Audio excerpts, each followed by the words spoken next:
नमस्कार विद्यार्थी मित्रांनो. तर आपण काय सुरू केलं तुम्हाला माहिती आहे की आपण वेगवेगळ्या टॉपिकचं डिकोडिंग सुरू केलं. डिकोडिंग म्हणजे काय की सिलेबसला ज्या गोष्टी दिलेल्या आहेत त्याचे उपघटक पण असू शकतात. तर ते सगळे उपघटक माहीत असणे महत्त्वाचं असतं. तुम्हाला आधी पण सांगितलेलं आहे की कुठल्याही कॉम्पिटिटिव्ह एक्झामला अपियर करत असताना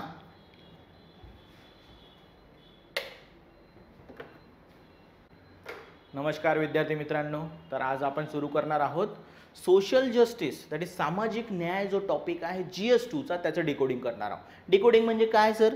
डिकोडिंग म्हणजे खूप सिंपल गोष्ट आहे. सिलेबस जर तुम्ही हातात घेतला तर तुम्हाला काही टॉपिक दिसतील पण त्याचे सब टॉपिक पण असू शकतात, घटक दिलेले आहे पण उपघटक पण असू शकतात.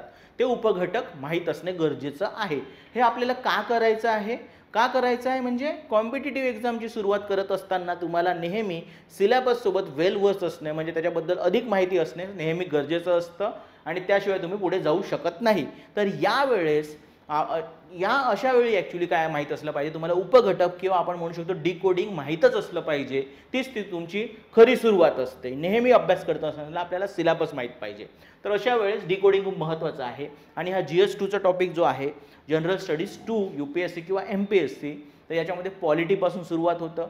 त्याच्यानंतर कॉन्स्टिट्यूशन किंवा पॉलिटी कॉन्स्टिट्यूशन असं टॉपिक घेऊ शकतो आपण. गव्हर्नन्स त्यानंतर पण ॲक्च्युली गव्हर्नन्स नंतर ॲक्च्युली असेल सोशल जस्टिस आणि मग आपल्याकडे कुठला टॉपिक असेल दॅट इज इंटरनॅशनल रिलेशन. तर सोशल जस्टिस या टॉपिकचं जे डिकोडिंग असेल ते मी करणार आहे इथे. ठीक आहे. तर आता बघा की टॉपिक काय म्हणतो. सोशल जस्टिसवर जवळपास 3 ते 4 प्रश्न दरवर्षी येत असतात आणि त्याच मानाने त्याचं सिलेबस आहे आपल्याकडे अवेलेबल. एक माझं म्हणणं आहे की असं एक 70 ते 80 पेजेस मराठी और इंग्लिश जे काय असेल किंवा मग करंट अफेअर जर UPSCला जास्त होईल त्याच्यापेक्षा पण कमी पेजेसमध्ये ते कव्हर होऊ शकतं. बघा काय आहे तर सिलेबसमध्ये अभ्यासक्रम काय आहे. केंद्र आणि राज्यांच्या वल्नरेबल सेक्शनसाठी म्हणजे असे घटक ज्याला आपण विकर सेक्शन म्हणू शकतो. काय असे घटक याला असुरक्षित घटक असा शब्द वापरलेला आहे. त्यांच्यासाठी काय योजना आहेत, स्कीम्स आहेत. आणि अशा योजनांची काय कामगिरी आहे हा महत्त्वाचा टॉपिक आहे. तसंच त्या असुरक्षित घटकासंबंधी असुरक्षित घटक कुठले असू शकतात सर ते माहीत असले पाहिजे. सर महिला असू शकतात, अनुसूचित जाती असू शकतात, जमाती असू शकतात, ट्रायबल्स असू शकतात, मायग्रंट्स असू शकतात, सिनियर सिटीजन असू शकतात, बालकं असू शकतात. मग त्यांच्यासाठी असलेल्या योजना त्यांची कामगिरी कशी आहे, त्यांची यंत्रणा कशी आहे, कायदे कसे आहेत आणि अशा संस्था ज्या असुरक्षित घटकांच्या संरक्षणासाठी आणि सुधारण्यासाठी स्थापन केल्या आहेत. कुठल्या संस्था आहेत सर? असुरक्षित घटकांसाठी काम करणाऱ्या संघटना. सर वुमन राईट कमिशन आहे, नॅशनल वुमन राईट कमिशन म्हणून आपण, नॅशनल मायनॉरिटी राईट कमिशन आहे, child right and protection commission आहे. तर अशा प्रकारे ह्या बॉडीज आहेत, त्यांचं कार्य कसं आहे तर हा एक मुद्दा असू शकतो सिलेबसला. हे आता तुम्हाला मी सांगितलं फक्त सिलेबसला काय, मग त्याला आणखीन डिकोड करूया, उपघटक माहीत करून घेऊया. नंतर आरोग्य, शिक्षण आणि मानव संसाधन 3 मुद्दे. संबंधित सामाजिक क्षेत्र सेवांच्या विकास आणि व्यवस्थापनाशी संबंधित समस्या. आरोग्य क्षेत्र कसं आहे भारताचं किंवा एज्युकेशन सेक्टर, एज्युकेशनचं समजा सेक्टर म्हटलं आपण तर गव्हर्नमेंट, प्रायव्हेट, गव्हर्नमेंट, मग त्याच्यामध्ये पण प्राथमिक, मग माध्यमिक, मग हायर किंवा आता डिजिटल एज्युकेशन आलं हे सेक्टर झालं. हेल्थ पण तसंच झालं, प्रायमरी, सेकंडरी, टर्शरी.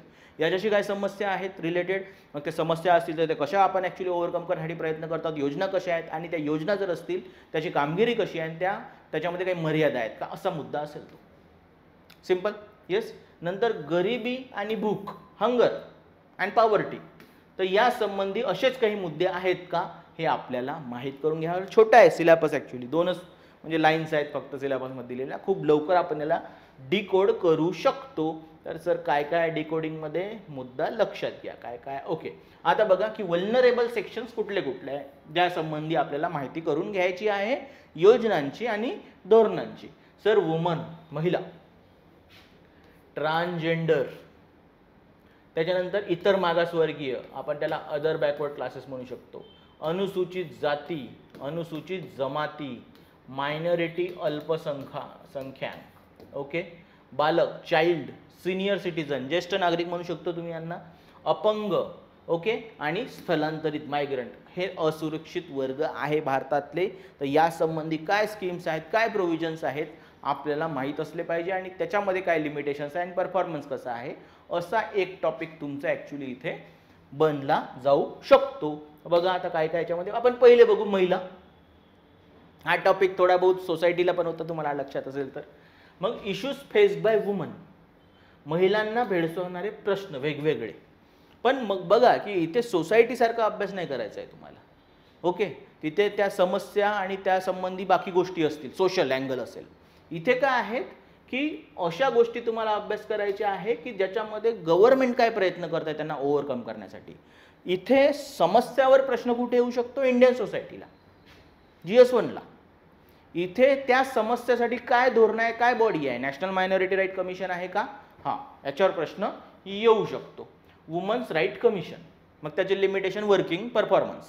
ठीक आहे, यांच्यासाठी काय कॉन्स्टिट्युशनल प्रोव्हिजन आहे महिलांसाठी वेगवेगळे, असा प्रश्न येऊ शकतो तुम्हाला. महिलांना भेडसावणाऱ्या प्रश्नावर प्रश्न येऊ शकत नाही, पण तुम्हाला माहीत पाहिजे याचा अभ्यास करताना, कारण त्याच्यावर सोल्युशन देत आहेत.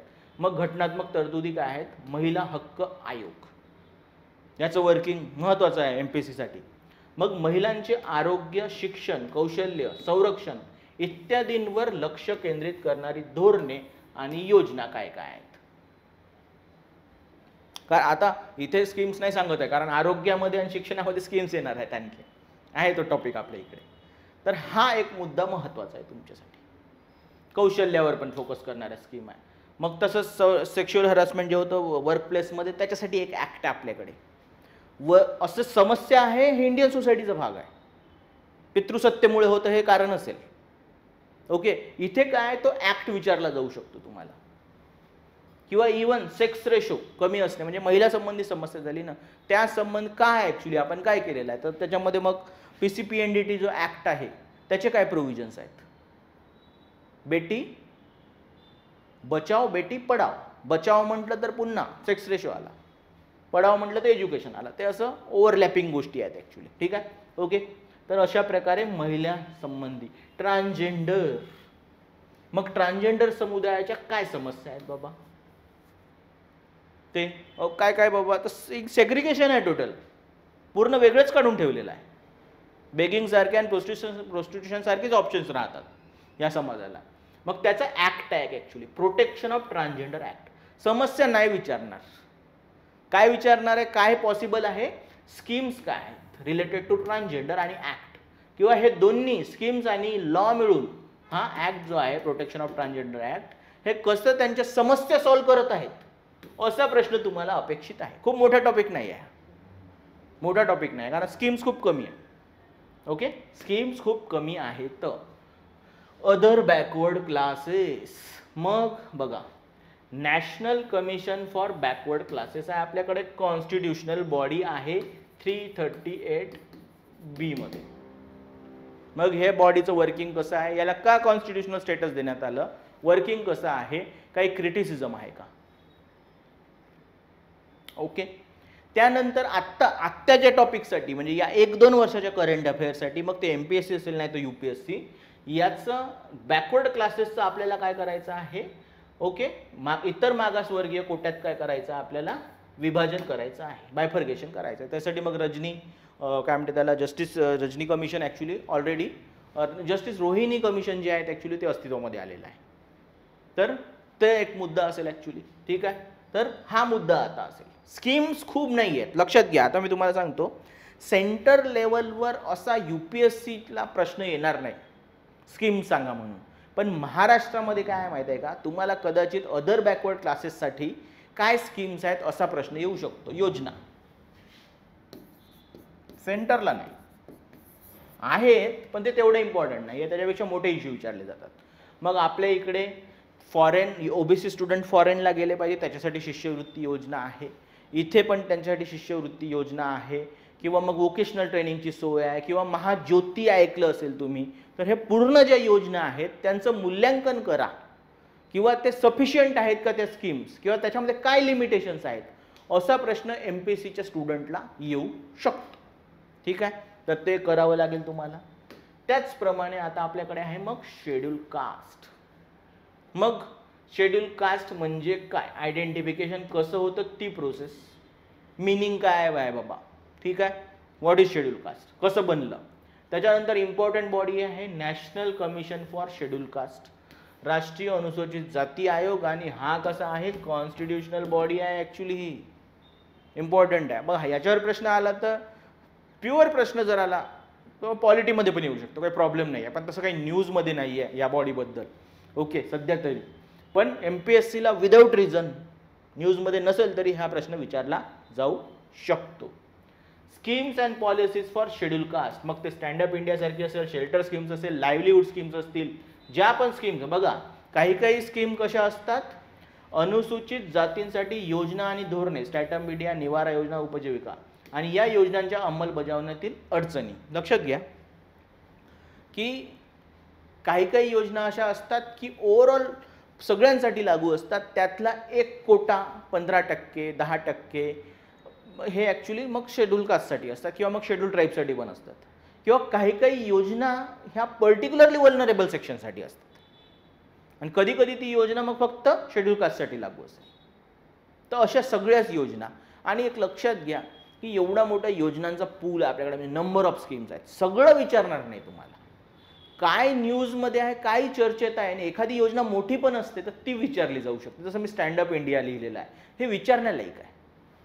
काहीही एक छोटी शेल्टर स्कीम म्हणजे हे करून त्याचे प्रोव्हिजन्स खूप छोटे आहेत, त्याच्यावर 150 मार्काचा प्रश्न किंवा 150 वर्डचा प्रश्न विचारणं खूप कठीण असतं. त्यामुळे अशा गोष्टीकडे लक्ष देऊ नका तुम्ही, हे कारण हा डिस्क्रिप्टिव्ह पेपर असणार आहे. ठीक आहे, तर अशा प्रकारे हा पण एक घटक असणार आहे. त्याचप्रमाणे अनुसूचित जमाती हा घटक थोडा मोठा आहे, याच्यामध्ये भरपूर काही गोष्टी आहेत, प्रॉब्लेम पण जास्त आहेत. तर मग आयडेंटिफिकेशन ऑफ शेड्यूल ट्राईब, अनुसूचित जमातीची ओळख समस्या आहे ॲक्च्युली. ट्रायबल म्हणजे कोण, कोणाला शेड्यूल ट्राईब म्हणून स्टेटस दिलं पाहिजे, त्याच्यामध्ये पण कारण हा होमोजिनियस गट नाही राहिला पहिलेसारखा.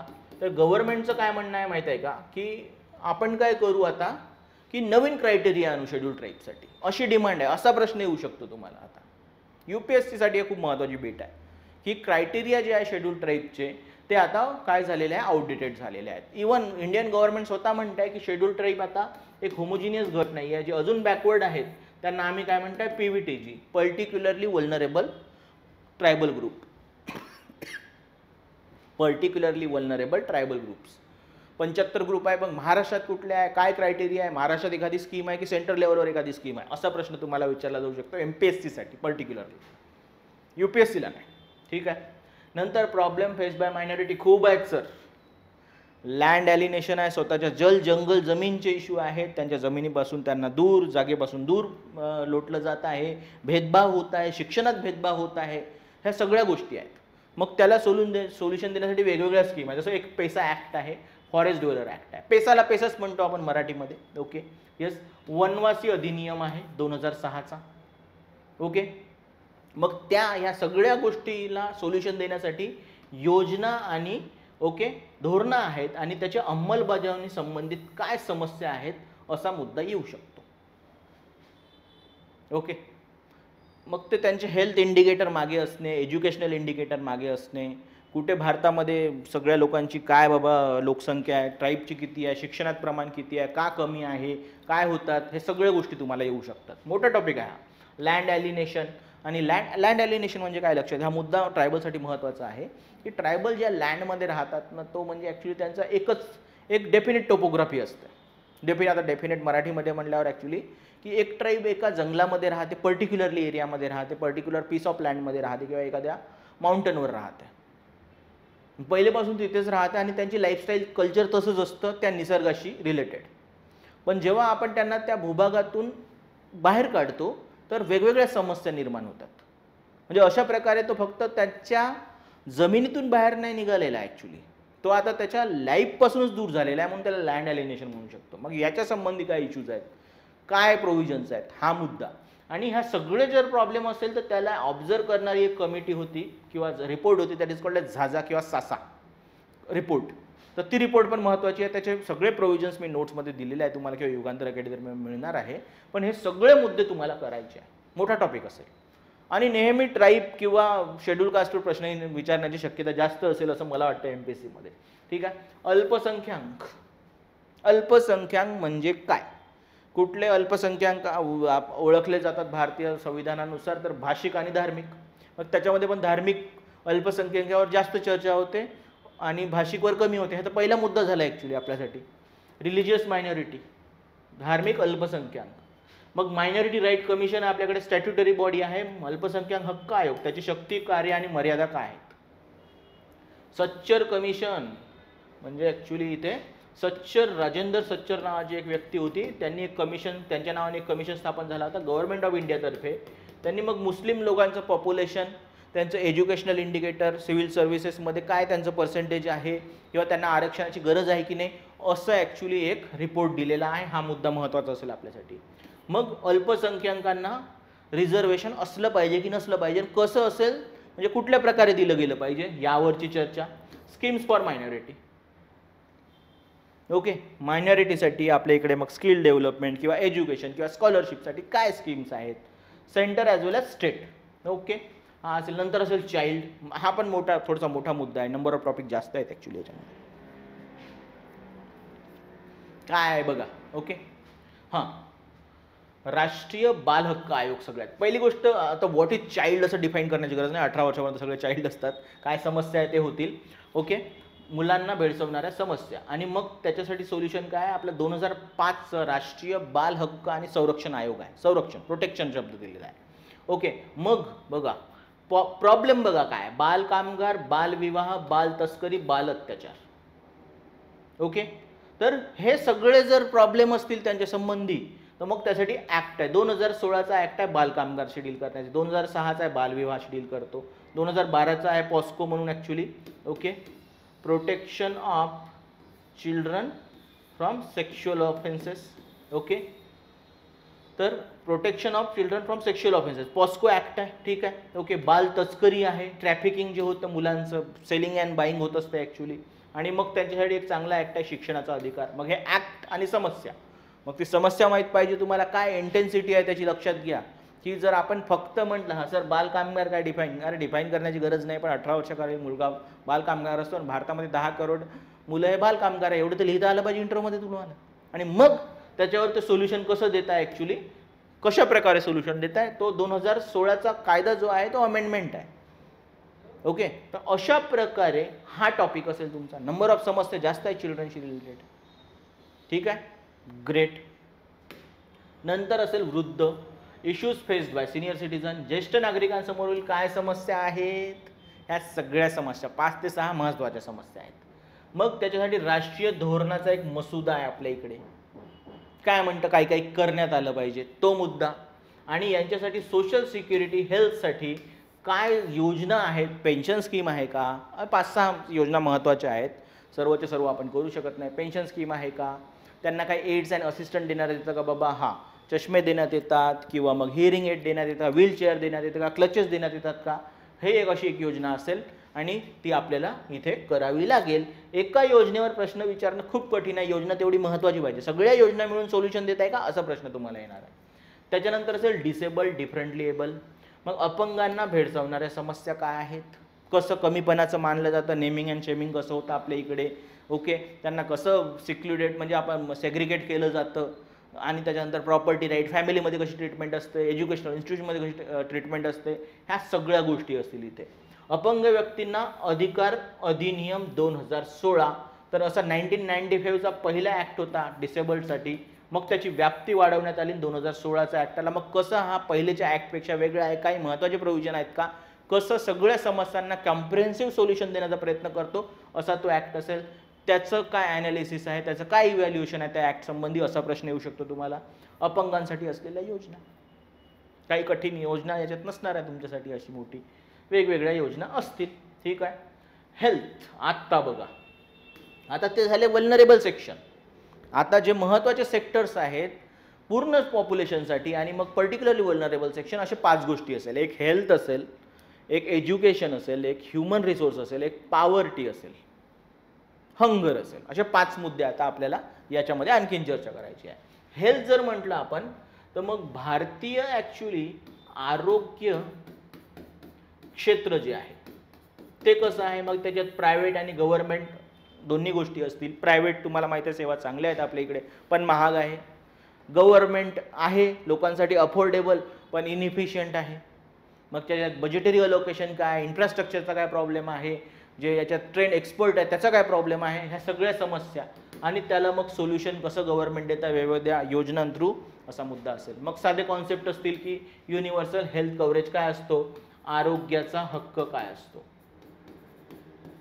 असा मुद्दा तुम्हाला पाहिजे. नॅशनल पॉलिसी ऑन हेल्थ काय 2017ची नवीन गव्हर्नमेंट येते, नवीन पॉलिसीज घेऊन येतं, ते माहीत पाहिजे तुम्हाला. त्याचं ॲनालिसिस आहे, चांगली कशी आहे पॉलिसी, वाईट कशी आहे. आणि मग 2017 आहे, आता 2025 येणार आहे, तर याची कामगिरी कशी आहे असा मुद्दा असेल. आयुष्यमान भारत ही सर्वात मोठी स्कीम आहे सध्या. आयुष्यमान भारत सर्वात मोठी स्कीम आहे इंडियन गव्हर्नमेंटची सध्या हेल्थ सेक्टरमध्ये.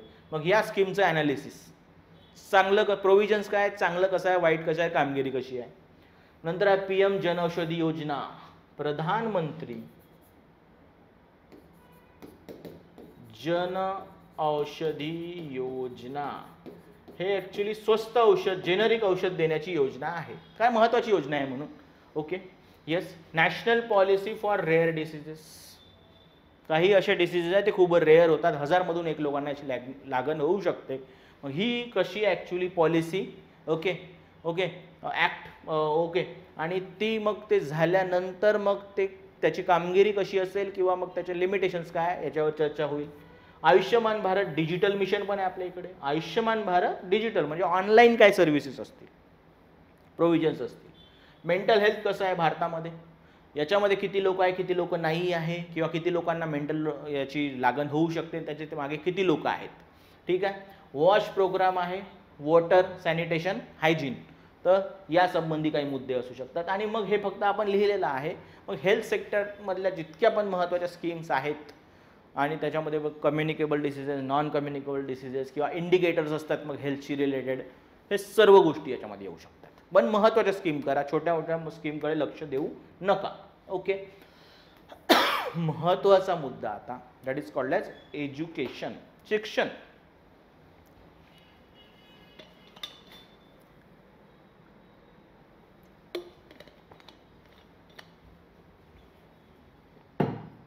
मग एज्युकेशनचे सेक्टर बघा, प्रायमरी, सेकंडरी, हायर एज्युकेशन, आणखीन एज्युकेशन असू शकतं वोकेशनल, आणि मग ॲक्च्युली काय म्हणते त्याला आता डिजिटल पण एज्युकेशन आहे. तर हे सगळ्या गोष्टी एज्युकेशनमध्ये येऊ शकतात. प्राथमिक शिक्षण क्षेत्रासमोरील समस्या, 14 वर्षापर्यंत जे शिक्षण असतं 8वी पर्यंत, त्याला आपण प्राथमिक शिक्षण म्हणू. त्याच्यामध्ये काय प्रॉब्लेम आहेत, इन्फ्रास्ट्रक्चरचे प्रॉब्लेम आहे का, शिक्षक कमी आहेत का, बजेट कमी आहेत का, अशा गोष्टी.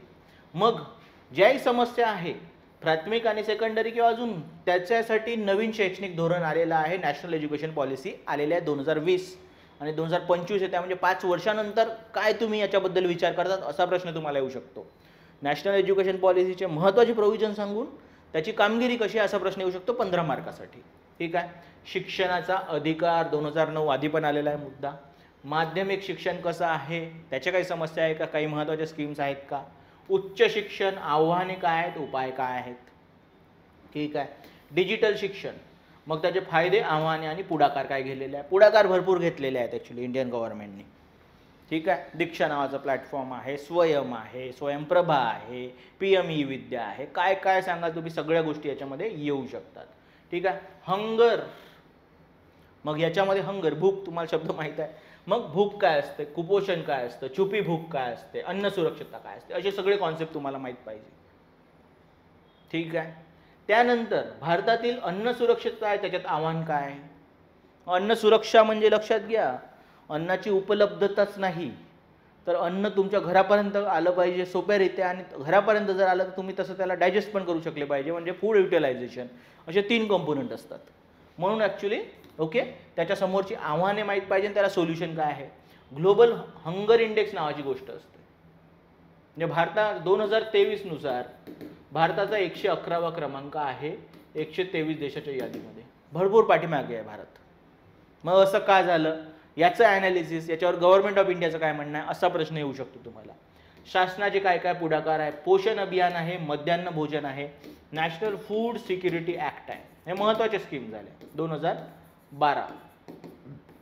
हे सर्वात मोठी स्कीम सध्या. पोषण, मध्यान्ह भोजन म्हणजे आता PM पोषण झालेलं आहे, आपण मध्यान्ह भोजन दिलं, mid day meal scheme, mid day meal स्कीमला आता PM पोषण असं म्हणतात. मग ती स्कीमचं ॲनालिसिस काय आहे, पोषण अभियानचं काय ॲनालिसिस आहे, नॅशनल फूड सिक्युरिटी ॲक्टचं आहे, आणि आणखीन पण अशा स्कीम त्याच्यामध्ये मग टार्गेटेड असतं. कुठं महिलांना आपण म्हणजे कॅश इन्सेंटिव्ह देतो, कुठे मुलांना तर आपण इथे टार्गेट करत आहोत, किंवा लहान मुलं जे असतात 3 वर्षाखालील 6 वर्षाखालील 3 ते 6 वर्षाची जी मुलं असतात सॉरी, तर मग त्यांच्यासाठी ICDS वगैरे स्कीम आहे. तर ह्या स्कीम्स जिथे आपण अन्न किंवा हंगरवर ॲक्च्युली काम करतो. नंतर आहे खूप छोटा मुद्दा, आता हे मेजर झालेला आहे, ह्युमन रिसोर्सेस, मानव संसाधन.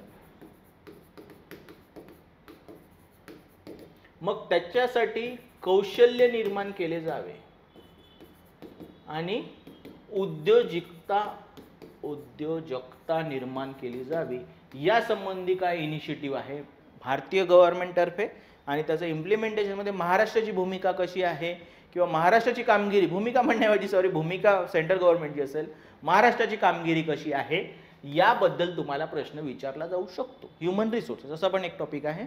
आणि राहिला मग शेवटचा टॉपिक जो आपण आधी पण चर्चा केलेली आहे, दॅट इज कॉल्ड एज गरिबी. मग गरिबीची कारणे काय आहे, सर्वच प्रकारची.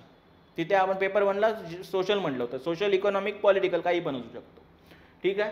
त्याच्यानंतर बहुआयामी गरिबी निर्देशांक काय असतात, गरिबीचे निर्देशांक काय आहेत, कसं गरिबी काउंट केल्या जाते, त्याचं इकॉनॉमिक्स लक्षात घेण्यापेक्षा त्याचे कंपोनंट काय आहे लक्षात घ्या, ठीक आहे. मग मनरेगासारखी स्कीम जी लाईव्हलीहूडवर काम करते, आणि मग अशा स्कीम जी ॲक्च्युली पॉवर्टी म्हणजे गरिबी कशी कमी होईल याच्यावर लक्ष देते बाबा, डिरेक्टली किंवा डिरेक्टली करा, इथे इनडिरेक्टली भरपूर काही येऊ शकतं. आणि शेवटी ह्या स्कीम्स असून पण गरिबी का कमी होत नाही असा प्रश्न पण महत्त्वाचा आहे तुमच्यासाठी. काय काय कारण आहे बाबा, स्कीम गरिबी आहे त्याच्यावर नंबर ऑफ स्कीम्स पण आहेत, पण गरिबी काही कमी होतच नाही आहे. मनरेगाची एक स्कीम झाली पण मग त्याच्यात लॅक्युनच काय राहिले बाबा, असा प्रश्न येऊ शकतो तुमचा. असा एक सिलेबस आहे. मला वाटत नाही की खूप मोठा सिलेबस आहे, म्हणून छोटा सिलेबस आहे, आणि त्याच्यावर 3 ते 4 प्रश्न तुम्हाला विचारले जाऊ शकतात. UPSCला कधी 4 आले, कधी 3 आलेला आहे. हाच पॅटर्न सहसा MPSC पण फॉलो करेल. That is decoding. MPSCला काय होईल माहिती आहे का, ते ट्रॅडिशनली काही विचारू शकतात. UPSCला करंट अफेअरचे प्रश्न असतात. या एका वर्षात काय घडामोडी, 1.5 वर्षात एखादी वेळेस काय घडामोडी झालेल्या आहेत त्या गोष्टी संबंधी. आणि MPSCला ते काही मायनॉरिटी राईट कमिशन पण विचारू शकतात, नॅशनल फूड सिक्युरिटी ॲक्टचं ॲनालिसिस पण विचारू शकतात. तर तुम्ही सगळ्याच प्रकारे तयार असले पाहिजे दोन्ही एक्झामसाठी. जर MPSC असेल तर MPSC किंवा UPSC किंवा मग दोन्ही, तुमच्या म्हणजे तुमची काय ॲक्च्युली चॉईस आहे, कसं तुम्ही त्याला अफोर्ड करू शकता त्यानुसार तुम्ही प्रिपरेशन करायला पाहिजे. आम्ही सगळ्या प्रकारे तुम्हाला मदत करण्याचा प्रयत्न करू. तर हे होतं डिकोडिंग GS2 मध्ये सोशल जस्टिस या टॉपिकचं. थँक्यू.